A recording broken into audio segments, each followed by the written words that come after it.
all.In. Welcome aboard. This is a trailer for the game Tacoma. It's a new adventure game from Fulbright, the creators of Gone Home, and it tells a story about 6 people on a space station that got hit by a meteor.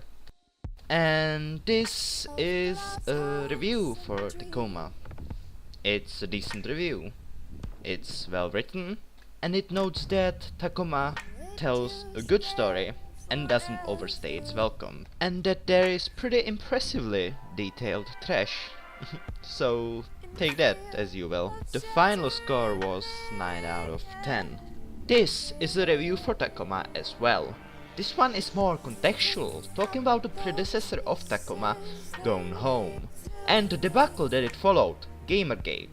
It isn't as praising as the other one, noting that it had some problem with being engaging because of its structure. The reviewer ultimately gave it a 3 out of 5, or 5 out of 10. Reading through both of these reviews, I asked myself, are both of these scores valid?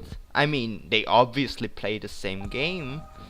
And if they are, is one of them more right than the other? And in the end, do they have anything of value to me as a consumer if they can't even agree with themselves?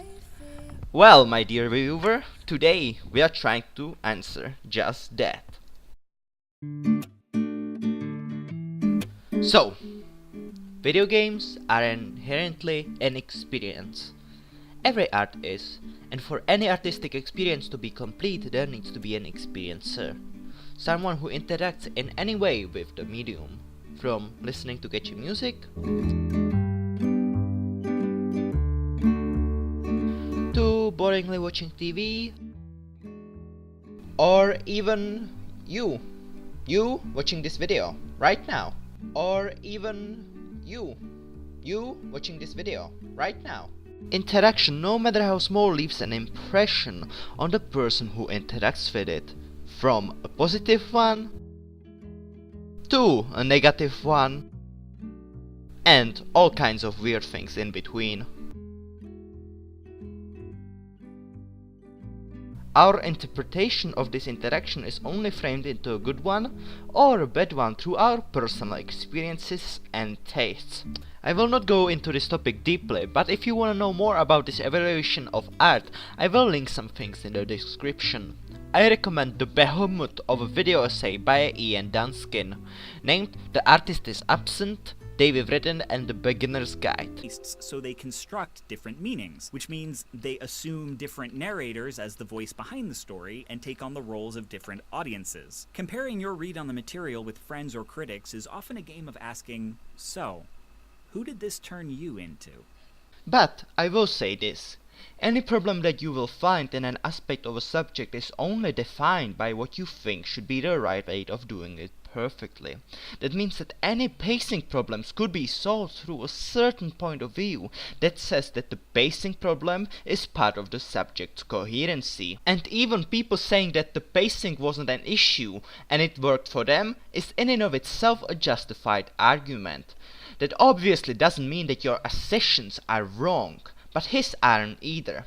Aesthetic value is astonishingly abstract topic, and evaluation systems are incredibly closely tied to us. That means that evaluation systems of the interaction is deeply personal. So critique or appraisal is not really anything objective, but rather, this works for me and here is how, and vice versa.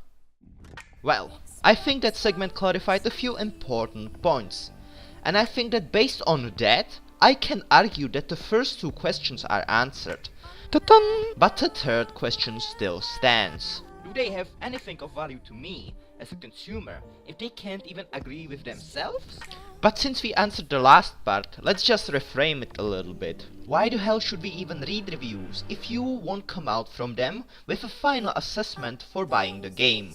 Well, problem with this type of consuming criticism is that this is not critics' responsibility.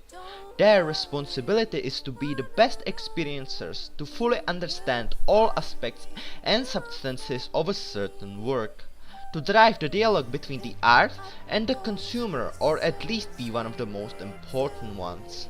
The usefulness is only an extension to that. But what about the objective review? Ignoring that the objective review is impossible in a concept if you wanna know anything else than the acknowledgement of the existence of a game. This is engagement part of the section, so let's get back into that.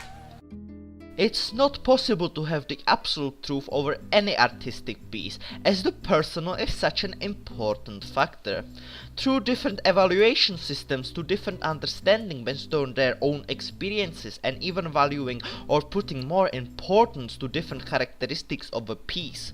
That means that review pieces are inherently about preferences and understanding of a particular piece of art. But that doesn't mean that our experiences will vary based on our preferences, but our judgment of that experience will.